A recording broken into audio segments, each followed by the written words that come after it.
Oke, selamat datang lagi teman-teman ya di semester baru, nyawa yang baru, semangat yang baru, kemudian gairah yang baru ya. Walaupun masih online nggak apa-apa, santai aja ya. Namanya juga pandemi, gimana? Harus kuliah tetap, udah bayar ya kan? Dan udah dapet kelasnya, udah masuk dan ngambil lagi di kelas ini ya. Selamat datang, kalian masuk di kelas produksi konten digital. Sebuah kelas yang baru 2 kali ada ya, 2 tahun. Dan tahun ini tahun kedua. Tahun pertama kemarin saya juga yang ngajar kelasnya. Kita ngomongin hal-hal yang asik, ngomongin hal-hal yang baru, hal-hal yang berbeda ya. Hal-hal yang kayaknya kalian itu sering dengar tiap hari, tiap saat. Cuma ini apa ya gitu. Ingat baik-baik, namanya produksi konten digital. Nah, banyak yang nanya nih, teman-teman Vkom gitu ya, nanya, ini mata kuliah ini MJ ya mas, jurnalistik ya? Atau apa sih mas, SC atau MS gitu? Bukan, karena ini adalah mata kuliah pilihan, teman-teman. Jadi mata kuliah ini boleh diambil setiap anak, apapun jurusannya. Walaupun nanti akhirnya kayaknya arah-arahnya jadi jurnalistik, terus kalian ngambil SC atau ngambil MS ke depannya, is okay, nggak masalah gitu ya. Yang penting ilmunya itu berguna. Oke? Nah, mari kita lihat teman-teman. Ini kita ngobrolin apa sih mata kuliah ini? Kalau dari tahun kemarin gitu ya, banyak yang cerita kalau mata kuliah ini tuh sebenarnya tuh banyak main-mainnya. Dalam artian main-main bahwa ngotak-ngatik media, kemudian bikin sesuatu yang unik gitu ya. Dua sih yang uniknya, ada yang bentuknya audio, ada yang bentuknya video. Nah, nanti apaan tuh kita bahas di silabusnya. Cuma seperti biasa perkenalan dulu, nama saya Faridin Ansyari. Kalau beberapa dari kalian sepertinya belum pernah ketemu saya gitu ya, karena waktu zaman before pandemi mungkin kalian masih maba, kemudian kalian ke kampus hanya sekali 2 kali, sedangkan ya saya jarang ke kampus waktu itu misalnya. Nah, kenalan dulu, ini nama saya. Dan kalau kalian besok bingung, kok Mas Alfa panggilannya? Ya sudah, nggak usah ditanyakan ya.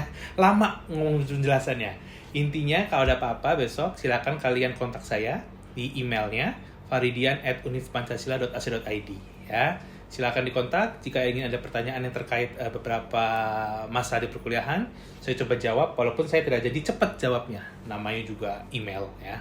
Oke teman-teman, kita langsung lanjut aja ke beberapa hal yang intinya bahwa banyak yang bertanya. Tapi sebelum dulu deh, saya tuh sempat ingat kemarin tuh sempat ada questionnaire kecil gitu ya.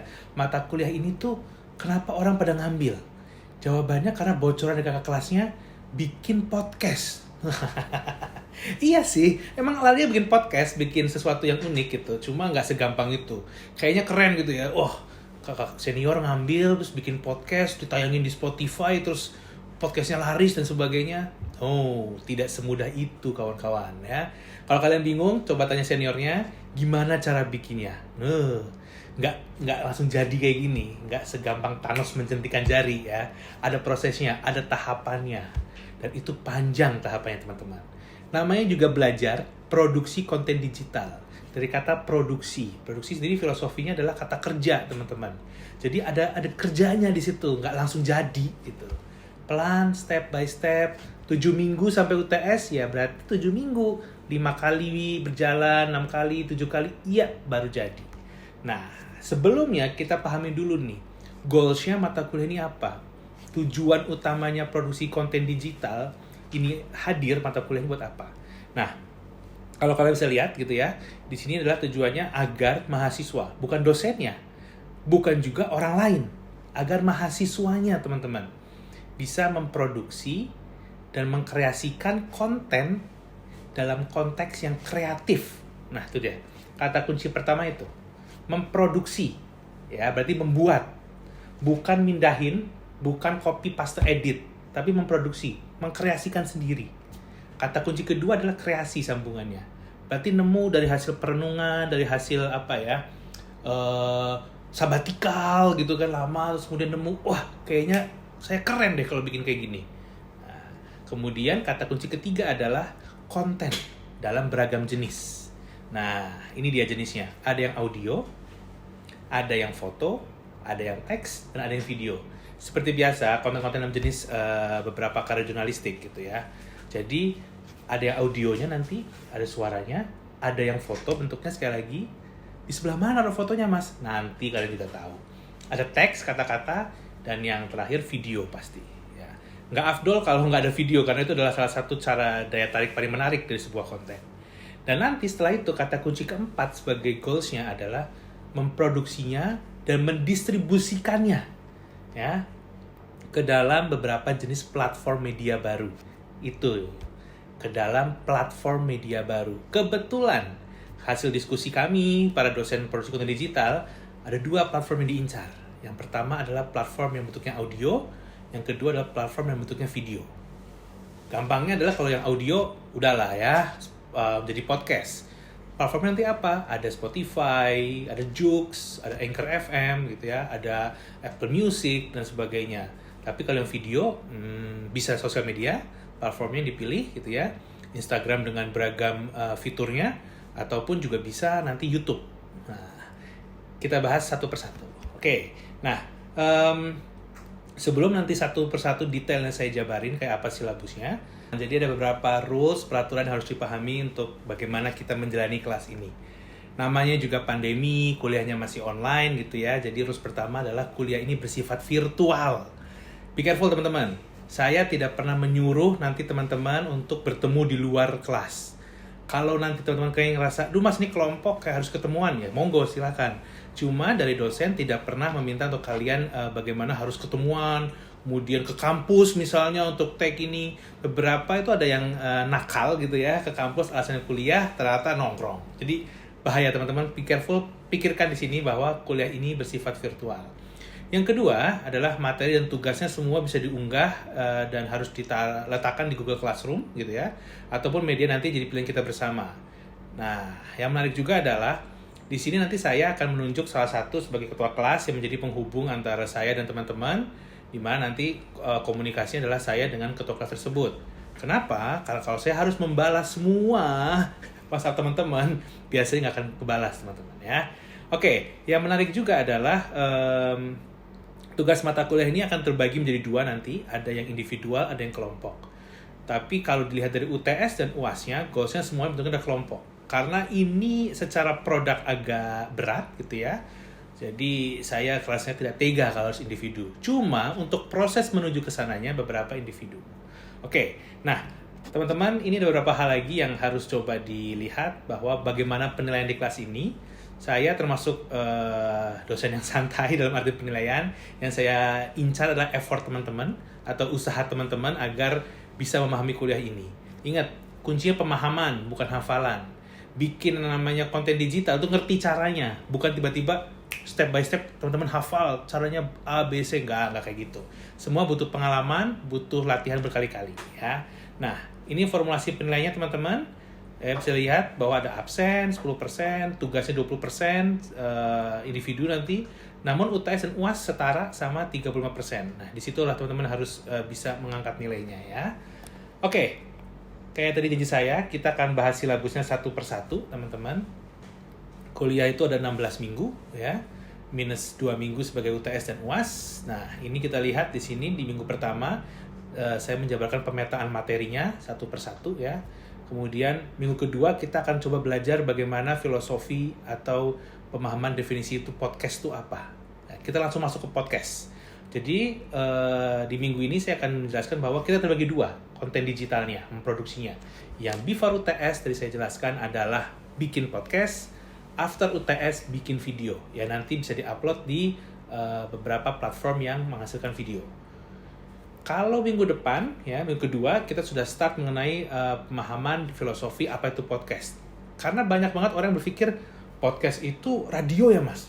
Nah, tapi yang paling fatal teman-teman, saya jelaskan minggu depan adalah banyak yang mengira podcast itu adalah video YouTube. Ya kita nggak bisa bohong ya, kita melihat Deddy Corbuzier dengan YouTube-nya yang 1, 2, 3 close the door, dia membilang itu adalah podcast. Raditya Dika juga dan sebagainya. Cuma karena kalian anak komunikasi, kalian harus paham bahwa filosofinya itu bukan podcast.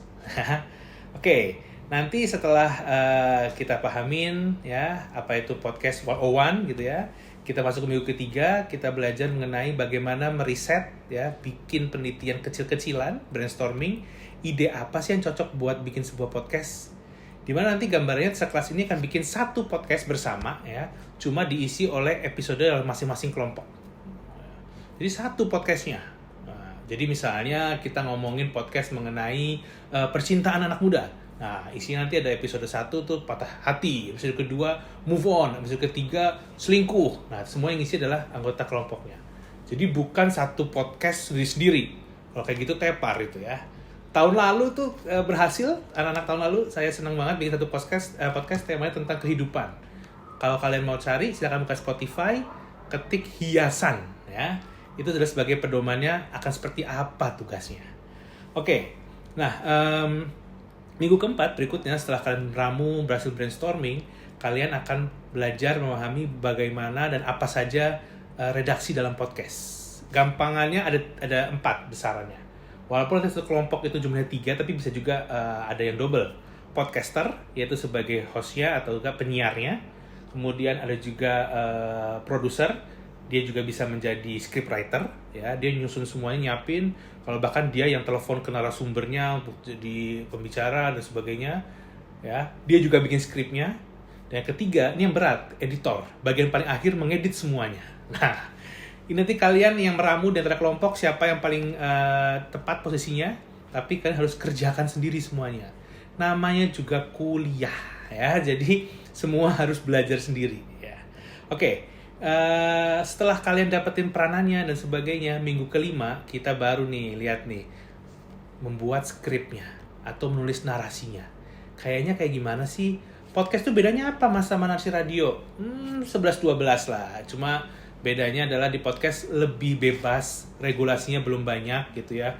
Kalau mau pakai bahasa-bahasa yang sedikit anak muda, gaul, kemudian yang lebih lentur, monggo-monggo saja gitu. Habis nulis skripnya, nah kalian sudah mulai langsung praktek teman-teman. Di minggu ke-6 ini praktek. Artinya teman-teman sudah mulai langsung take vokal gitu ya. Teman-teman cari di ruangan yang nyaman gitu ya. Kemudian di tempat yang enak, take di sana, kemudian nanti hasilnya diperlihatkan ke kami di kelas. Dan minggu ke-7 teman-teman nanti adalah ini gabungan ya, minggu ke-7 nanti adalah teman-teman memperlihatkan hasil editingnya dan juga mempromosikannya bagaimana sih. Maksudnya di sini adalah teman-teman latihan bagaimana mempromosikan hasil yang sudah teman-teman buat dalam bentuk foto dan audio. Jadi kalau podcast memang bentuknya audio, cuma harus ada covernya kan. Nah itu foto. Kayak apa fotonya? Teman-teman yang bikin nanti ya. Dan minggu ke-8 UTS pastilah kalian mengumpulkan hasil podcast tersebut. Dikumpulkannya nanti adalah dalam bentuk Spotify udah jadi, bukan file mentah. Bentuknya adalah file yang langsung ada di dalam platformnya, kemudian bisa didengar oleh publik. Sehingga yang menjudge bukan hanya saya, tapi juga publik. Kalau kalian parah Spotify-nya, podcastnya, netizen bisa ikutan marah. Jadi hati-hati teman-teman ya. Oke, tadi itu adalah sebelum UTS beberapa penjelasannya. Setelah UTS, masuk UAS, nah kita mulai agak sedikit naik levelnya. Kalau yang kemarin cukup ngomong doang, audio. Mukanya mau berantakan nggak usah, nggak masalah. Nah, habis UTS minggu ke-9 kita bikin video. Ini mulai yang berat teman-teman, ya. Ini mulai yang berat. Nah, pertamanya adalah ketika merangkai konten video ada banyak cara-caranya, ya. Cara pengambilan gambarnya, kemudian memahami channel pilihan platformnya apa sih video. Kalau mau bikin video yang misalnya saya bilang video yang joget-joget gitu ya, ya kalian akan milih TikTok. Tapi saya nggak kayak gitu. Saya akan cari video yang berguna, bermanfaat ya. Tapi bukan berarti TikTok nggak bermanfaat, asal bisa ngolah kontennya. Nah, sama seperti yang podcast, setelah saya menjelaskan filosofinya, platform-platform video itu apa, kemudian bagaimana, kalian melakukan riset. Idenya untuk memilih video apa yang cocok disampaikan. Namun, ya, hasil diskusi kami adalah bahwa video ini berhubungan dengan podcast kalian. Jadi, bersinergi. Kalau podcastnya misalnya kalian bikin tema yang mengenai percintaan, berarti videonya adalah tentang percintaan nanti. Ya. Tapi bukan bikin film panjang loh ya, atau film pendek, bukan. Beda angle-nya. Di minggu ke-11, kita akan belajar bagaimana membuat storyboard. Nah, kalian akan latihan gambar. Gitu ya. Gambar membuat supaya alurnya juga ada videonya, orang bisa menikmati. Setelah itu minggu ke-12, bikin storyline-nya. Ya. Ini saya pecah 2 supaya kalian paham. Yang satu bikin kata-katanya, satu bikin gambarnya. Nanti minggu ke-13 setelah kalian dapetin 2 tersebut, kalian langsung produksi. Ya, di minggu produksi ini biasanya saya tidak ada kelas karena saya membuat kalian jadikan itu sebagai mata kuliah. Jadi kalian bebas syuting gitu, saya hargai sebagai sebuah absen. Jadi silakan syuting, cari tempat yang menarik. Namun teman-teman, bukan berarti syutingnya harus offline loh ya. Ada beberapa contoh dari kasus tahun lalu, mereka lumayan cerdas gitu ya. Syutingnya adalah dalam via Zoom. Jadi dalam via Zoom mereka berhubungan berkoneksi, kemudian mereka bikin video, direkam jadi video yang bagus. Nah, silakan teman-teman bisa mengakali. Saya yakin kalian adalah anak-anak yang smart, pasti bisa nemu caranya. Nah, minggu berikutnya adalah masuk proses editing ya. Kita akan coba lihat satu persatu mana yang layak, mana yang enggak gitu ya, filternya bagaimana, kemudian mana yang harus dibuang. Nah, minggu ke-15 sebelum UAS adalah bagaimana kalian mengemasnya menjadi satu kesatuan yang nanti akan dipromosikan, dinaikkan ke dalam platformnya. Kalau nanti keputusan kelas adalah YouTube, berarti kalian akan membuat satu akun YouTube. Kalau nanti keputusan kelas adalah Instagram, berarti semuanya akan taruh dalam satu Instagram yang sama ya. Jadi bukan satu persatu. Jadi bukan karena misalnya teman-teman ada yang selebgram terus taruh di dalam IG-nya sendiri, enggak. Ingat, patokannya adalah hasil karyanya, bukan banyak likes, banyak viewer, bukan. Hasil karyanya. Oke, tadi adalah semua silabusnya selama satu semester, 16 minggu ya. Saya berharap teman-teman bisa menikmatinya. Di-enjoyin aja, nikmatin. Jangan dibayangin. Saya ingat kalau dulu kuliah, bayangin, kayaknya bakal stres banget nih, ada bikin podcast, bikin ini. Pelan-pelan dinikmatin, satu semester nggak kerasa kok ya. Ini beberapa bukunya teman-teman yang jadikan pedoman. Di saya ada 4 buku, dipakai oleh dosen-dosen lain juga. Yang pertama adalah buku podcasting, ini warnanya biru, punyanya Dario Linares. Buat pahamin filosofinya apa. Orlando Rios juga, dia jelasin mengenai tahapan membuat podcastnya ya. Dan ini adalah buku-buku yang buat konten video, teman-teman bisa lihat di sini ada bukunya Jeffrey Ulin ngomongin media dan distribution. Ini untuk lebih mengenal teorinya, yang larinya adalah ke monetisasi. Kemudian ada juga content rules, yaitu buku dari Henley and Chapman ngomongin mengenai kalau bikin materi atau konten digital tuh ada peraturannya nggak sih? Apa sih peraturannya? Nah, semua dibahas di 4 buku tersebut ya. Memang bahasa Inggris bukunya, cuma saya sudah letakkan di Google Classroom, saya letakkan semua bukunya, e-booknya, jadi silakan disantap ya. Oke, sebelum kita masuk ke minggu depan, saya kasih tugas dulu yang harus teman-teman coba pahamin dan kerjakan. Kenapa kasih tugas? Supaya teman-teman belajar. Kalau nggak belajar pasti. Oke, tugasnya apa ya? Nggak susah. Percaya sama saya, nggak susah. Teman-teman ngerjainnya per kelompok aja. Silakan diatur kelompoknya, kemudian dibuat dalam bentuknya PowerPoint. Nanti saya random minggu depan, saya panggil satu persatu ya, saya minta untuk presentasi. Tugasnya adalah teman-teman mencari sebuah podcast audio dari Spotify atau Joox atau yang lainnya. Yang penting platformnya audio, bukan podcast dari YouTube. Perhatikan itu teman-teman, karena pasti beda ya. Kemudian yang saya minta adalah teman-teman menjabarkan podcast tersebut dari episode 1 sampai 10. Kenapa 10? Karena 10 adalah patokan sebuah podcast dikatakan dia bisa eksis atau tidak. Kalau kurang dari 10 biasanya udah yang males bikin lagi. Tapi kalau udah lebih dari 10, dia pasti akan bikin terus-menerus. Jadi kata kuncinya cari podcast, Indonesia boleh, luar boleh, yang sudah minimal ada 10 episode, teman-teman. Ya. Setelah itu teman-teman cari rata-rata durasinya. Selama 10 episode berapa sih, berapa menit? Gunanya apa? Kita ingin tahu seberapa menit teman-teman bisa menikmati mendengarkannya. Kemudian cari tahu perbedaan konten podcast tersebut dari episode 1 sampai 10 itu ya, dan episode setelah 10. Jadi kita melihat ketika sebelum eksis mereka kayak gimana, dan after eksis itu kayak gimana. Kalau dari tahun lalu perbedaannya banyak yang bilang loh, kalau sebelum 1 sampai 10 itu biasanya cuma 1 hostnya mas. Nanti kalau udah dari 10 udah 2. Oke, itu contohnya. Nah, yang terakhir teman-teman harus bisa menganalisis, mencari tahu siapa kompetitornya dari podcast tersebut.